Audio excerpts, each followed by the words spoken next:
The Perfection.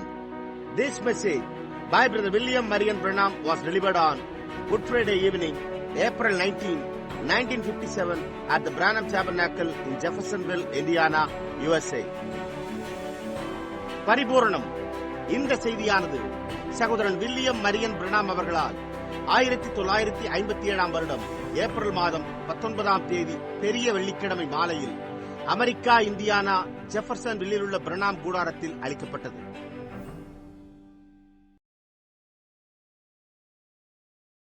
Now, watch, let's go back now to the first verse. The law having a shadow of good things to come, and not the very image of those things, can never with those sacrifices which were offered year by year continually make the comer unto perfect. இப்பொழுது கவனியுங்கள். நாம் இப்பொழுது முதலாம் வசனத்திற்கு திரும்பி செல்வோமாக.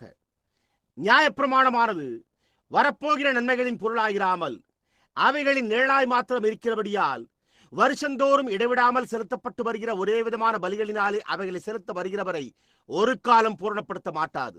What's perfect? What we're talking about. For then they should not have ceased to be offered, because that the worshipper once purged would have no more conscience of sin. கவனியுங்கள், நாம் பரிபூரணத்தை குறித்து தான் பேசிக் கொண்டிருக்கிறோம். பூரணப்படுத்துமானால் ஆராதனை செய்கிறவர் ஒரு தரம் சுத்தமாக்கப்பட்ட பின்பு இன்னும் பாவம் உண்டென்று உணர்த்தும் மனசாட்சி அவர்களுக்கு இல்லாதிருப்பதினால் அந்த பலிகளை செலுத்துகிறது நிறுத்தப்படும் அல்லவா? What do you mean? The word conscience there in right interpretation is desire. And if a man comes a worshiper correctly before Christ, seeing his suffering, and he offers himself to Christ and says, "Oh Lord God, there's nothing in me that can atone, but I'm wholly depending on you." நீர் என்ன பொறுப்படுத்துகிறீர்? அங்குள்ள மனசாட்சி என்ற வார்த்தைக்கு வாஞ்சை என்பதே சரியான வியாக்கியானம். ஒரு மனிதன் ஆராதனை செய்கிறவன் சரியாக கிறிஸ்துவுக்கு முன்பாக வந்து அவருடைய பாடுகளை கண்டு அவன் தன்னையே கிறிஸ்துவுக்கு ஒப்புவித்து, ஓ தேவனாகிய கர்த்தாவே, பாவ பரிகாரம் செய்யக்கூடிய எதுவுமே என்னில் இல்லை, ஆனால் நான் முழுவதுமாக உம்மையே சார்ந்து கொண்டிருக்கிறேன் என்று கூறுவானானால், then that Holy Spirit comes into the human heart, the very sin question settled forever. Forever desire of sin has been taken from you. அப்பொழுது பரிசுத்த ஆவியானவர் அந்த மனிதனின் இருதயத்துக்குள்ளாக வருகிறார். அப்பொழுது பாவத்திற்கான கேள்வியோ என்னென்றைக்குமாய் தீர்க்கப்படுகிறது. அதன் பின்னர் பாவத்தின் வாஞ்சை ஒவ்வொன்றும் உங்களிடமிருந்து எடுக்கப்பட்டு விடுகிறது. For if the law could have done that, then sacrifices would not have ceased. But being that it could not do it, Christ had to die to make us perfect. இப்படி இருக்க நியாயப்பிரமாணத்தினால் அது செய்ய முடிந்திருந்தால் அந்த பலிகளை நிறுத்தியிருக்க வேண்டியதில்லையே. ஆனால் அதை செய்ய முடியாதிருந்தபடியால் நம்மை பரிபூர்ணப்படுத்த கிறிஸ்து மரிக்க வேண்டியதாயிருந்தது. Friends, there is so many things that we could say tonight about the perfection. We are always trying to gouge the eyes out of somebody else to make ourselves just a little holier than they are. நண்பர்களே, பரிபூரணத்தை குறித்து நாம் பல காரியங்களை இன்றிரவு கூற முடியும். நாம் எப்பொழுதுமே நம்மை மற்றவர்களை காட்டிலும் சற்று பரிசுத்தமானவர்கள் என்று காட்டும்படிக்கு அவர்களுடைய கண்களை பிடுங்கி எடுக்க முயற்சித்துக் கொண்டிருக்கிறோம். But if we only looked at the picture, it's only God's grace that we are what we are. ஆனால் நாம் அந்த காட்சியை மாத்திரம் உற்று நோக்கி இருந்தால் நாம் இவ்விதமாய் இருப்பது என்பது தேவனுடைய கிருபையினால் மாத்திரமே. Here's some time ago in Ohio, I learned a lesson the hard way. I was having a meeting down in Ohio, and I was staying out in the country because of the masses. I cannot stay in the city. இங்கே அண்மையில் ஒஹாயோவில் நான் ஒரு பாடத்தை கடினமான முறையிலே கற்றுக்கொண்டேன். நான் ஒஹாயோவிலே ஒரு கூட்டத்தை நடத்தி கொண்டிருந்த போது நான் இந்த தேசத்திற்கு வெளியே தங்கிக் கொண்டிருந்தேன். திரளான கூட்டத்தின் காரணமாக என்னால் நகரத்திற்குள் தங்க முடியவில்லை. We'd been eating at a little Dunkard restaurant, and such lovely little waitresses, decently dressed and clean as they could be, very ladylike, waited on us. நாங்கள் டங்கார்ட் என்னும் சிறிய உணவகத்தில் சாப்பிட்டுக் கொண்டிருந்தோம். அத்தகைய அழகான சிறிய பணியாளர்கள் ஒடுக்கமான ஆடை அணிந்து அவர்கள் அவ்வளவு சுத்தமாக பெண்மணியைப் போல எங்களுக்காக காத்திருந்தனர். It was a little spot of heaven to eat in such a place. Their kitchen was spick and span. And on Sunday they closed up and they went to their church. அத்தகைய ஒரு இடத்தில் சாப்பிடுவது அந்த ஒரு சிறு பரலோகத்தின் இடம் போன்றிருந்தது. அவர்களுடைய சமையலறை மிகவும் சுத்தமாக இருந்தது. ஞாயிற்றுக்கிழமை என்று அவர்கள் மூடிவிட்டு அவர்கள் தங்களுடைய சபைக்கு சென்றனர். I got a little hungry. I was going to preach Sunday afternoon. And I went over to an ordinary little, just a common little American restaurant to get something to eat. நான் சற்று பசியாயிருந்தேன். ஞாயிறு பிற்பகல் நான் பிரசங்கிக்கப் போவதுமாயிருந்தேன். ஆகவே நான் ஏதாவது சாப்பிடும்படி வழக்கமான சிறிய ஒரு சாதாரண அமெரிக்க உணவகத்திற்கு சென்றேன். And when I walked in the door, what did I hear but a slot machine going? And was standing there a man of my age, which perhaps was a married man, with his arm around a woman playing a slot machine. அங்கே நான் வாசலில் உள்ளே நுழைந்ததும் ஒரு சூதாட்ட கருவி சுற்றுகிற சத்தத்தை தவிர வேறென்ன நான் கேட்டேன். அங்கே என் வயதுடைய ஒரு மனிதன் நின்று கொண்டிருந்தார். அவர் ஒருவேளை ஒரு விவாகமான மனிதனாய் இருந்திருக்கலாம். அவர் தன்னுடைய கரத்தை ஒரு ஸ்திரீயின் மீது போட்டுக்கொண்டு ஒரு சூதாட்ட கருவியில் விளையாடிக் கொண்டிருந்தார்.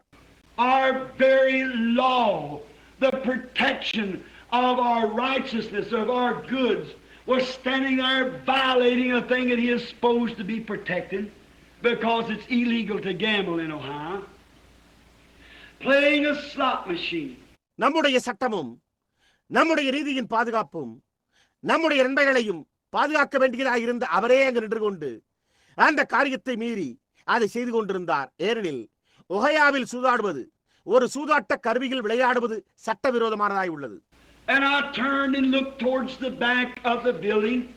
There was a bunch of teenage boys in an old rock and roll records on the machine playing. அதன் பின் நான் அந்த கட்டடத்தின் பின்பகுதியை பார்க்கும்படி திரும்பினேன். அங்கே 19 வயதிற்குட்பட்ட ஒரு கூட்ட வாலிபர்கள் ஒரு பழைய ராக் அண்ட் ரோல் இசைத்தட்டுகள் இசைக்கருவியில் இசைத்துக் கொண்டிருக்க அவர்களும் விளையாடிக் கொண்டிருந்தனர். A young lady of about 18 years old, very neatly in her anatomy as a woman, but she was standing there with her dress hanging low in the front. சுமார் 18 வயதுடைய ஒரு இளம் பெண், ஒரு ஸ்திரீக்குரிய அவளுடைய உடற்குறியில் மிகவும் சீராயிருந்தது. ஆனால் அவள் தன்னுடைய ஆடையோ கேவலமாக முன்னால் தொங்கிக் கொண்டிருப்பதோடு அங்கே நின்று கொண்டு, And one of those boys with his hands on the girl where they did not belong, and they were smoking and drinking.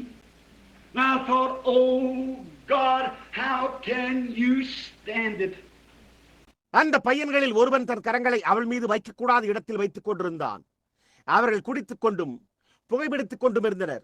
அப்பொழுது நான், ஓ தேவனே, எப்படி உம்மால் இதை சகித்துக் கொள்ள முடிகிறது என்று நினைத்தேன்.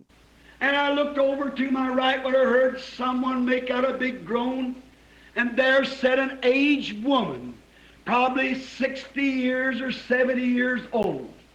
She had on those little old vulgar clothes, just about halfway up her limbs, and her poor old wrinkled flesh was just as flabby as it could be.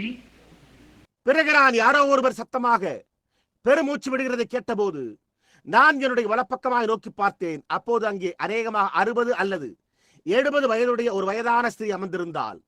அவள் மிகவும் அசிங்கமான ஒரு சிறு ஆடை உடுத்தியிருந்தாள். அது சுமார் அவளுடைய முட்டிகளுக்கு மேல் பாதி அளவிற்கே இருக்க, அவளுடைய வயோதிக சுருக்கமிருந்த மாம்சமோ அவ்வளவாய் தளர்ந்து தொங்கிக் கொண்டிருந்தது. And she had on this sheer lip makeup and a great big purple thing on the side of her face painted. அவள் இங்குள்ள இந்த உதட்டுக்கு சாயம் பூசியிருந்தாள். மேலும் அவளுடைய முகத்தின் ஒரு பக்க ஊதா நிற வண்ணத்தில் ஏதோ ஒன்று பெரியதாய் பூசப்பட்டிருந்தது. A little pair of shoes on, sandals with purple toenails painted, purple fingernails painted, and her hair was cut real short and curled up and dyed blue. And I looked at her. அவள் சிறிய ஒரு ஜோடி காலணிகளை பாதரட்சைகளை அணிந்து தன்னுடைய கால் விரல்களில் ஊதா நிற சாயம் பூசியிருந்தாள். கைவிரல்களிலும் ஊதா நிற சாயம் பூசப்பட்டிருந்தது. மேலும் அவளுடைய முடி உண்மையாகவே மிக குட்டையாக வெட்டப்பட்டு சுருட்டிவிடப்பட்டிருக்க அதற்கு நீல நிற சாயத்தை பூசியிருந்தாள். நான் அவளை நோக்கி பார்த்தேன். And across the table sat two men drunk. One of them, it was summertime, with a big old army overcoat on, with a gray scarf wrapped around his neck, and his whiskers all over his face, belching and going on. அந்த மேசையின் எதிரில் 2 பேர் குடிபோதையில் அமர்ந்திருந்தனர். அவர்களில் ஒருவன், அது வெயில் காலமாயிருந்தது, ஒரு பெரிய பழைய ராணுவ மேலாடையுடன் ஒரு சாம்பல் நிற துண்டை தன்னுடைய கழுத்தில் சுற்றியிருந்தான். அவனுடைய மீசை அவனுடைய முகத்தை மறைக்கும் அளவிற்கு இருந்தது. And they excused herself, the man did, from her, and started walking out like this to the restroom. அவர்கள் தாங்களாகவே பொறுத்துக் கொண்டு அந்த மனிதன் அவரிடமிருந்து எழுந்து இந்த விதமாய் கழிவறையை நோக்கி நடந்து சென்றான். I stood there and I said, God, why don't you destroy the whole thing? Why don't you just sink it beneath the earth? I said, is my little Sarah and Rebecca going to have to grow up under such stuff as that? நான் அங்கேயே நின்று விட்டேன். நான், தேவனே, நீர் ஏன் முழு காரியத்தையும் அடித்துவிடக் கூடாது? நீர் ஏன் இதை பூமிக்கடியில் மூழ்கடித்து விடக் கூடாது என்று கூறினேன். மேலும் நான், என்னுடைய சாராளும் ரெபேக்காளும் அதை போன்ற இப்படிப்பட்ட காரியங்களுக்கு கீழாகத்தான் வளர வேண்டியதாக இருக்கிறதா என்றேன். I said, how can you, God, in your great holiness, ever stand to look at such a thing like that and not send an earthquake and sink it? நான், தேவனே, உம்முடைய மகா பரிசுத்தத்தில் அதை போன்ற அப்படிப்பட்ட ஒரு காரியத்தை எப்படி உம்மால் பார்த்து சகித்துக் கொண்டு நிலநடுக்கத்தை அனுப்பி மூழ்கடிக்காமல் இருக்க முடிகிறது என்றேன். And as I was standing there condemning the woman, as I stepped back behind the door. I felt the Spirit of God come to me. And I stepped behind the door and I seen like something whirling. And when it was in the vision, it was the world turning around and around. நான் அங்கே நின்று கொண்டு அந்த ஸ்திரியை கண்டித்துக் கொண்டிருந்த போது, நான் அவ்வாறு இருந்தபோது, நான் கதவின் பின்பக்கமாக அடியெடுத்து வைத்தேன். அப்படியே கதவிற்கு பின்னால் அடியெடுத்து வைத்த போது நான் தேவ ஆவியனிடம் வருவதை உணர்ந்தேன். அப்பொழுது நான் ஏதோ ஒன்று சுழன்று கொண்டிருப்பதை போன்று கண்டேன். அது தரிசனமாயிருந்தது. அதிலே இந்த உலகம் சுற்றிக் கொண்டே இருந்தது. And as I noticed, around the world was a scarlet streak around the world. And as I got to the world, I seen myself just a little boy doing things that I ought not to do. அதை நான் கவனித்த போது இந்த உலகத்தை சுற்றிலும் ஒரு சிவப்பு நிற கீற்று இருந்தது. நான் உலகத்திற்கு வந்தபோது நான் ஒரு சிறு பையனாய் நான் செய்யக்கூடாத காரியங்களை செய்வதை நானே கண்டேன். Maybe not like that, but it was sin. And every time I did anything, I seen that great black shadow go towards heaven, which God would have killed me at that minute. அதை போன்று இல்லாமல் இருந்திருக்கலாம், ஆனாலும் அது பாவமாயிருந்தது. நான் ஒவ்வொரு முறையும் ஏதாவது காரியத்தை செய்தபோது அந்த பெரிய கருத்த நிழல் பரலோகத்தை நோக்கி செல்வதை நான் கண்டேன். அது நிமித்தமாக தேவன் அந்த நிமிடத்திலேயே என்னை கொன்று போட்டிருந்திருப்பார். Then I seen standing between me and God stood that perfect sacrifice. I seen him standing there with the thorns on his head and the spit hanging on his face. அப்பொழுது தேவனுக்கும் எனக்கும் இடையே அந்த பரிபூர்ணமான பலி நிற்பதை நான் கண்டேன். அவருடைய தலையிலே முட்களோடும் அவருடைய முகத்தில் எச்சில் வடிவதோடும் அவர் அங்கு நின்று கொண்டிருந்ததை கண்டேன். And every time my sins would start towards God, he'd reach out and catch it. Like the bumper on the car, he was protecting me from death. ஒவ்வொரு முறையும் என்னுடைய பாவங்கள் பரலோகத்தை நோக்கி செல்ல துவங்கும் போது அவர் காரில் உள்ள முட்டு தாங்கியை போல் அது செல்லாதபடி தடுத்து விடுவார். அவர் மரணத்திலிருந்து என்னை பாதுகாத்துக் கொண்டிருந்தார். And every time I do anything wrong, God would have killed me. Certainly His holiness requires it. His law requires it. நான் ஒவ்வொரு முறையும் ஏதாவது காரியத்தை தவறாக செய்யும் போது தேவன் என்னை கொன்று போட்டிருப்பார். நிச்சயமாகவே அவருடைய பரிசுத்தத்திற்கு தேவைப்படுகிறது. அவருடைய நியாயப்பிரமாணத்திற்கு அது தேவைப்படுகிறது. And every time I do anything or you do anything, the blood of Jesus Christ acts like a bumper. And I seen that scarlet streak meant that the blood still holds the earth. ஒவ்வொரு முறையும் நான் எதையாவது செய்யும் போது அல்லது நீங்கள் எதையாவது செய்யும் போது இயேசு கிறிஸ்துவின் ரத்தம் ஒரு முட்டுத்தாங்கியை போல் செயல்படுகிறது. எனவே நான் அந்த சிவப்பு நிற கீற்றின் அர்த்தத்தை புரிந்து கொண்டேன். அப்படியானால் அந்த ரத்தம் தான் இன்னமும் பூமியை தாங்கி பிடித்துக் கொண்டிருக்கிறது. And as I stood looking, I got a little closer to him as I noticed him. Now I could hear him say, "Father, forgive him. He doesn't know what he's doing." நான் நின்று நோக்கி பார்த்தபோது நான் அவரை கவனிக்கையில் நான் அவருக்கு சற்று நெருக்கமாக சென்றேன். அப்பொழுது அவர், பிதாவே, இவனை மன்னியும், அவன் என்ன செய்து கொண்டிருக்கிறான் என்பதை அவன் அறியாதிருக்கிறான் என்று கூறுவதை என்னால் கேட்க முடிந்தது. And I looked down and there laid a book. And there's a recording angel there and standing by his side. And every time I sinned, it was put out on the book and my name was on it. நான் நோக்கி பார்த்தபோது ஒரு புத்தகம் வைக்கப்பட்டிருந்தது. அவருக்கு பக்கத்திலே பதிவு செய்யும் ஒரு தேவதூதன் அவருக்கு பக்கத்தில் அங்கே நின்று கொண்டிருந்தான். நான் ஒவ்வொரு முறையும் பாவம் செய்த போது அது அந்த புத்தகத்திலே பதிவு செய்யப்பட்டிருந்தது. என்னுடைய பெயரும் அதன் மேல் இருந்தது. And I realized that someday that blood streak would be lifted and I'd have to stand in the presence of God with my sinful life. But I seen by His mercy He was holding off my judgment. என்றோ ஒரு நாள் நான் அந்த இரத்த கீற்றுகள் நீக்கப்படும் போது நான் தேவனுடைய சமூகத்தில் என்னுடைய பாவ ஜீவியத்தோடு நிற்க வேண்டும் என்பதை நான் உணர்ந்தேன். ஆனால் அவருடைய இரக்கத்தினாலே என்னுடைய நியாய தீர்ப்பை நிறுத்தி வைத்திருந்தார் என்பதை நான் புரிந்து கொண்டேன். I went to him humbly. I knelt on my knees and I said, "Oh Jesus, thou Son of God, I am unworthy to come in your presence, but will you please forgive me for what I have done?" எனவே நான் தாழ்மையோடு அவரிடம் நடந்து சென்றேன். நான் முழங்காற்படியிட்டேன். பின்னர் நான், "ஓ இயேசுவே, தேவகுமாரனே, உம்முடைய சமூகத்திற்கு வர நான் தகுதி இல்லாதவன். ஆனாலும் நான் செய்துள்ளதை நீர் எனக்கு தயவு செய்து மன்னிப்பீரா என்று கேட்டேன். He touched his side with his hand, took the old book and wrote pardon on it, threw it back behind him, and my sins were gone. அப்பொழுது அவர் தமது கரத்தை தமது விலாவில் வைத்து அந்த பழைய புத்தகத்தை எடுத்து அதில் மன்னிக்கப்பட்டது என்று எழுதி அதை அவருக்கு பின்னாக தூக்கி எறிந்து விட்டார். என்னுடைய பாவங்கள் எல்லாம் ஒழிந்து போயிற்று.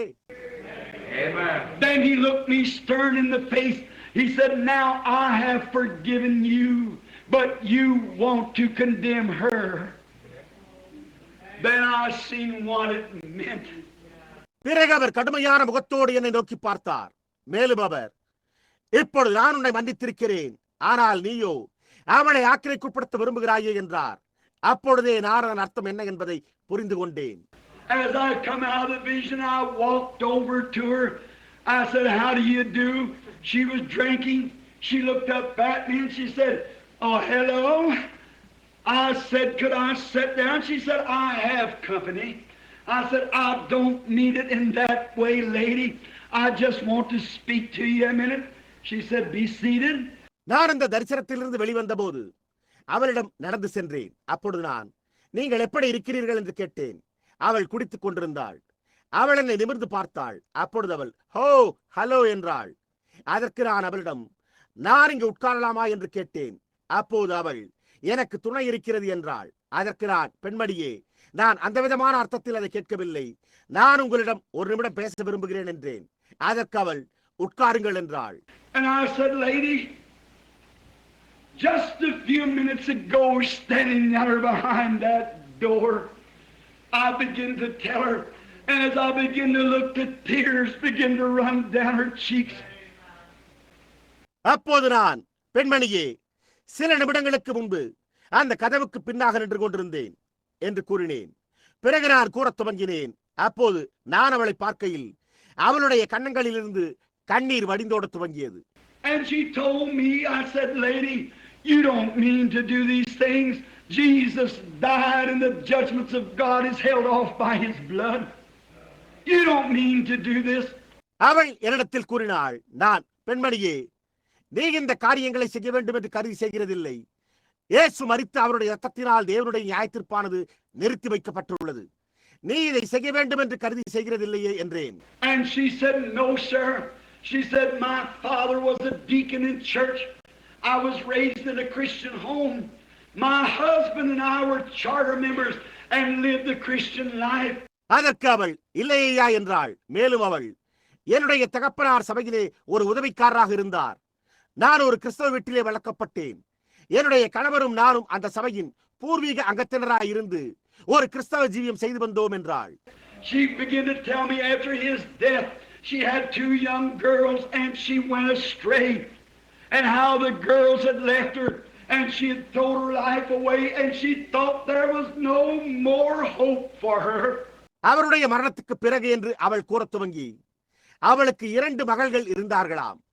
அவள் வழி தவறி போய்விட்டாளாம். மேலும் அந்த பெண் பிள்ளைகள் எப்படி அவளை விட்டு சென்றார்கள் என்பதையும் கூறி, அதனால் அவள் தன்னுடைய ஜீவியத்தையே தூக்கி எறிந்து விட்டதாகவும் கூறினாள். இனி எந்த ஒரு நம்பிக்கையும் அவளுக்காக இல்லை என்று அவள் எண்ணிக்கொண்டாள். I said, God, be merciful. Those who he has foreknew, he has called. Amen. She said, are you Reverend Branham from that? I said, I am. ஆனால் நான், தேவனே இரக்கமாயிரும், எவர்களை முன்னறிந்தாரோ அவர்களை அழைத்தும் இருக்கிறார் என்றேன். அப்பொழுது அவள், நீர் அங்கே இருந்து வந்துள்ள சங்கை பிரணாமா என்று கேட்டாள். அதற்கு நான், ஆம், நான் தான் என்றேன். She said, I'm ashamed of myself to be sitting here like this. She said, do you think there would be a chance for me? I said, Jesus has his arms stretched out waiting for you to come, lady. Amen. அப்பொழுது அவள், நான் இந்த விதமாக இங்கு உட்கார்ந்திருப்பதை குறித்து வெட்கப்படுகிறேன் என்றாள். மேலும் அவள், எனக்கு ஒரு வாய்ப்பு இருக்கும் என்று நீர் நினைக்கிறீரா என்று கேட்டாள். அதற்கு நான், பெண்மணியே, இயேசு தமது கரங்களை விரித்து நீ வருவதற்காக காத்துக் கொண்டிருக்கிறார் என்றேன். And the other people began to take up. And I said, would you walk out here in this floor with me? She said, I will, sir. அப்பொழுது ஜனங்கள் புறப்பட்டு செல்ல துவங்கினர். அப்பொழுது நான் அவளிடம், நீங்கள் என்னுடன் இந்த இடத்திற்கு இங்கே நடந்து வருவீர்களா என்று கேட்டேன். அதற்கு அவள், நான் வருவேன் ஐயா என்றாள். I took her by the hand. I said, you're about the age of my mother. Would you kneel there with me on the floor? And there in the floor we broke up that place that afternoon to an old-fashioned meeting. நான் அவளை கரத்தால் பற்றி பிடித்தேன். மேலும் நான், நீங்கள் கிட்டத்தட்ட என்னுடைய தாயின் வயதினை கொண்டவராய் இருக்கிறீர்கள். நீங்கள் என்னோடு இங்கே தரையில் முழங்கால் படியிடுவீர்களா என்றேன். அந்த தரையிலே நாங்கள் அந்த பிற்பகல் அந்த இடத்தை ஒரு பண்டைய நாகரிகம் கொண்ட கூட்டத்திற்கு மாற்றிவிட்டோம். And God saved that woman by his grace. Amen. She dressed herself and come to the meeting, and as far as I know, living a Christian life tonight. தேவன் அவருடைய கிருபையினாலே அந்த ஸ்திரியை ரட்சித்தார். பின்னர் அவள் நன்றாக உடையுடுத்திக் கொண்டு கூட்டத்திற்கு வந்தாள். எனக்கு தெரிந்த மட்டில் இன்றிரவு அவள் ஒரு கிறிஸ்தவ ஜீவியமே ஜீவித்துக் கொண்டிருக்கிறாள். Why is it? Oh, God requires perfection. He requires your repentance. He requires your loyalty to him. அது என்னமாயிருக்கிறது? ஓ, தேவனுக்கு பரிபூரணம் தேவைப்படுகிறது. அவருக்கு உங்களுடைய மனம் திரும்புதல் தேவைப்படுகிறது. அவருக்கு உங்களுடைய உத்தமம் தேவையாயிருக்கிறது. But he's looking tonight, no matter how much you sin, how little or how much you are still a sinner and cannot get in no other way but by Jesus Christ, God's all-sufficient sacrifice, and in him you are perfected forever. ஆனால் அவர் இன்றிரவு பார்த்துக் கொண்டிருக்கிறார். நீங்கள் எவ்வளவுதான் பாவம் செய்திருந்தாலும், அது எவ்வளவு சிறியதா இருந்தாலும் அல்லது எவ்வளவு பெரிதா இருந்தாலும், நீங்கள் இன்னமும் பாவியாகவே இருக்கிறீர்கள். எனவே எல்லாவற்றுக்கும் போதுமான தேவனுடைய பலியாகிய இயேசு கிறிஸ்துவினாலே என்று வேறெந்த வழியிலும் உள்ளே பிரவேசிக்க முடியாது. அவருக்குள்ளாக நீங்கள் என்னென்றுமாய் பரிபூரணப்பட்டிருக்கிறீர்கள். Think of it. It's not nothing you do. It's not new pages you turn. It's not a new life you start. It's a confession of your wrong and God's grace to you that brings you to perfection, and you are perfected in Jesus Christ. அதை குறித்து சிந்தியுங்கள். இது நீங்கள் செய்கிற எந்த காரியத்தினாலும் அல்ல. இது நீங்கள் புதிய பக்கங்களை திருப்புகிறதுனால் அல்ல. இது நீங்கள் தொடங்குகிற ஒரு புது வாழ்க்கையினால் அல்ல. இது உங்களுடைய தவறுகளை குறித்த ஒரு அறிக்கையாயும் மற்றும் உங்களுக்கான தேவனுடைய கிருபையாயும் உள்ளது. அதுவே உங்களை பூரணத்திற்கு கொண்டு வருகிறது. அப்பொழுது நீங்கள் இயேசு கிறிஸ்துவுக்குள் பரிபூரணப்பட்டிருக்கிறீர்கள். I trust tonight, friend of mine, while we are here at this great crucial moment now, when decisions must be made, after hearing this story, you might have never heard it before. என் நண்பனே, இன்றிரவு நாம் இங்கே இந்த மகத்தான முக்கிய தருணத்தில் இப்பொழுது இருக்கையில் இந்த சம்பவத்தை கேட்ட பிறகு தீர்மானங்கள் செய்யப்பட வேண்டும் என்று நான் நம்புகிறேன். நீங்கள் இதை இதற்கு முன்னர் ஒருபோதும் கேட்காமல் இருந்திருக்கலாம். But you can't go out one of those doors the same person you come in. You must go out better or worse.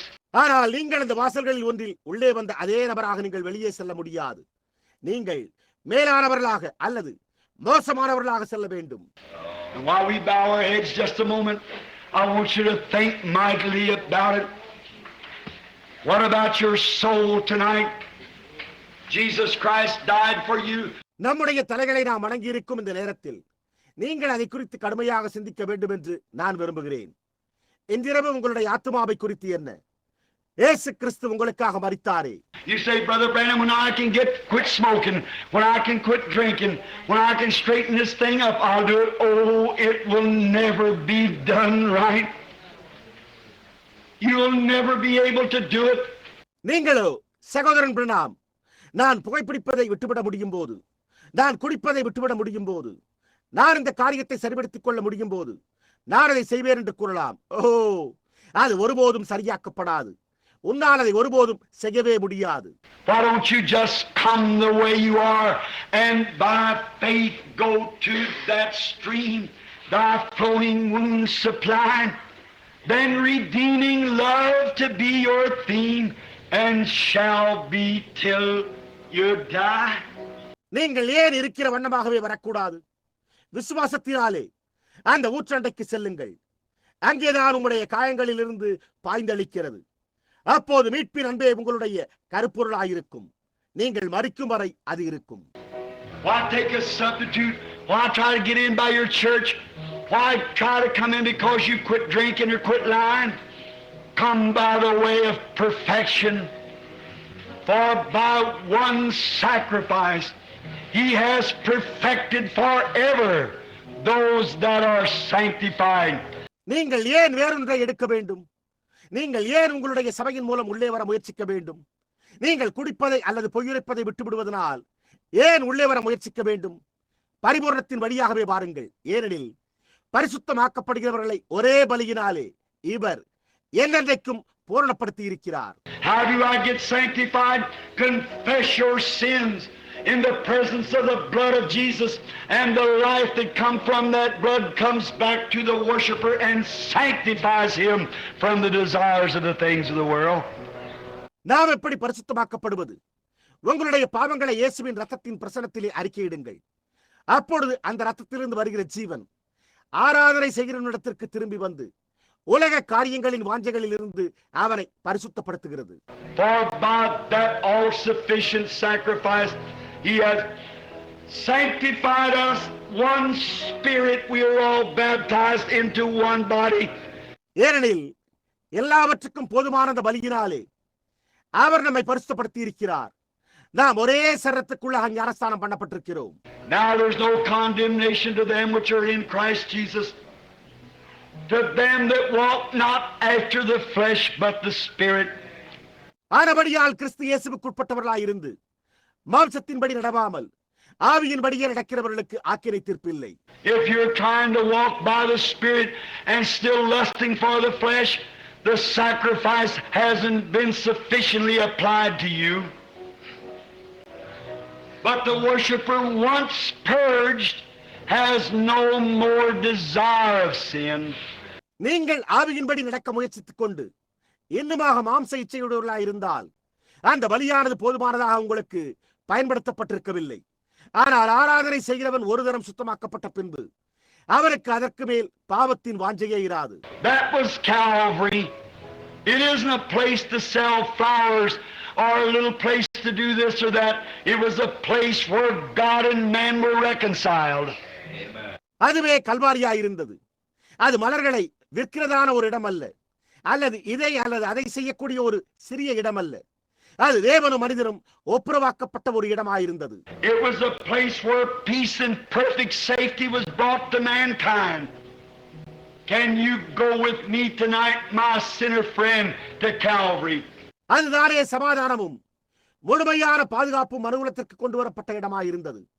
பாவியாகிய நண்பனே, இன்றிரவு நீ விசுவாசத்தினாலே and by faith apply this blood to your own soul and let the Holy Ghost come and sanctify you by His great sacrifice.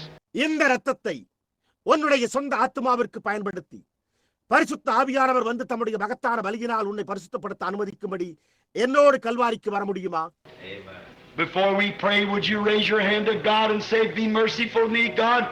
I now confess all my sins upon this Good Friday night, and I appreciate the great suffering that Christ did for me. நாம் ஜெபிப்பதற்கு முன்பாக நீங்கள் உங்களுடைய கரத்தை தேவனிடம் உயர்த்தி, தேவனே, என்னிடம் இரக்கமாயிரும். நான் இப்பொழுது என்னுடைய எல்லா பாவங்களையும் இந்த பெரிய வெள்ளிக்கிழமை இரவிலே அறிக்கையிடுகிறேன். கிறிஸ்து எனக்காகப்பட்ட பெரும் துன்பத்தை நான் மெச்சிக்கொள்கிறேன். I now surrender my own will, my own motives and everything to follow you from this day henceforth. Will you raise your hand and say, remember me, Brother Branham, in prayer? That's the decision of my heart. நான் இப்பொழுது என்னுடைய சொந்த விருப்பத்தை, என்னுடைய சொந்த நோக்கங்களையும் மற்றும் ஒவ்வொரு காரியத்தையும் இது முதற்கொண்டு இந்நாளிலிருந்து உம்மை பின்பற்றும்படி ஒப்புவிக்கிறேன் என்று சொல்வீர்களா? உங்களுடைய கரத்தை உயர்த்தி, சகோதரன் பிரணாம், ஜெபத்திலே என நினைவு கூறும், அதுவே என்னுடைய இருதயத்தின் தீர்மானம் என்று கூறுவீர்களா? Is there any this great night, while we wait just a moment, over here on my right hand side, surely there's one along there. Are you ashamed of your sins? இந்த மகத்தான இரவிலே நாங்கள் சற்று நேரம் காத்திருக்கையில் இன்னும் யாராவது இருக்கிறீர்களா? இங்கே என்னுடைய வலப்பக்கத்தில் நிச்சயமாகவே அங்கே ஒருவர் இருக்கிறார். நீங்கள் உங்களுடைய பாவங்களை குறித்து வெட்கப்படுகிறீர்களா? Are you ashamed of what you've done? The world tonight is looking for heroes. And it has heroes, physically speaking. நீங்கள் செய்துள்ளதை குறித்து நீங்கள் வெட்கப்படுகிறீர்களா? இன்றிரவு இந்த உலகம் வீரர்களை தேடிக்கொண்டிருக்கிறது. அது வீரர்களை உடையதாயிருக்கிறது. மாம்ச பிரகாரமாக பேசுகிறேன். One day yonder in Switzerland, when Switzerland was at stake, the little Swiss party had gathered out into the fields to defend their economy. ஒரு நாள் அதோ தொலைவில் உள்ள சுவிட்சர்லாந்தில் சுவிட்சர்லாந்து ஆபத்தில் இருந்தபோது அவர்களுடைய பொருளாதாரத்தை பாதுகாக்க அந்த சிறிய சுவிஸ் கூட்டத்தினர் களத்திலே ஒன்று கூடியிருந்தனர். The great oncoming army was too great for them. They were all trained, had big spears and shields. The Swiss could do nothing but give up. They were backed up against the mountain. அவர்களை எதிர்த்து வரவிருந்த ராணுவமோ மிக பெரியதாக இருந்தது. அவர்கள் எல்லோரும் பயிற்றுவிக்கப்பட்டு பெரிய ஈட்டிகளையும் கேடங்களையும் வைத்திருந்தனர். Swiss மக்கள் அந்த முயற்சியை கைவிடுவதை தவிர வேறு எதுவும் செய்ய முடியாதா இருந்தது. அவர்களுக்கு எதிரே இருந்த ஒரு மலைதான் ஆதரவாக இருந்தது. Then there was a hero stepped out. Somebody had to die. And if they lost the battle, they had nothing but old sickle blades and rocks, sticks to fight with. When the oncoming army looked like a brick wall. அப்பொழுது அங்கிருந்த ஒரு வீரன் முன் வந்தான். யாரோ ஒருவர் மரிக்க வேண்டியதாக இருந்தது. அவர்கள் மாத்திரம் அந்த யுத்தத்தில் தோற்று போனால் அவர்களிடம் போரிடுவதற்கு பழைய அறிவாள்களும் கற்களும் தடிகளுமே இன்றி வேறொன்றும் இல்லாதிருந்தன. எதிர்கொண்டு வந்த ராணுவ சேனையோ ஒரு பெரிய செங்கல் சுவரை போல் காணப்பட்டது.